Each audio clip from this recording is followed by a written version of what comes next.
French Revolution by William Wordsworth. Oh, pleasant exercise of hope and joy, for mighty were the auxiliars which when stood upon our side, we who were strong in love. Bliss was it in that dawn to be alive, but to be young was very heaven.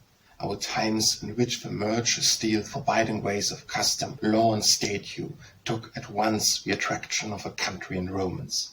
When reason seemed to most assert her rights, when most intent on making of herself a prime enchantress to assist the work which then was going forward in the name. Not favoured spots alone, but the whole earth, the beauty were of promise, but which sets, as at some moment might not be unfelt, among the boughs of paradise itself, the budding rose above the rose full blown. What tempered the prospect did not wake to happiness unthought of, the inert rose that lively nature wrapped away. Where you had fed their childhood upon dreams, the playfellows of fancy who had made all powers of swiftness subtilely in strength, the ministers who in lordly wise had styled among the grandest objects of the sense, and dealt with whatsoever we found there, as if they had within some lurking right to wield it.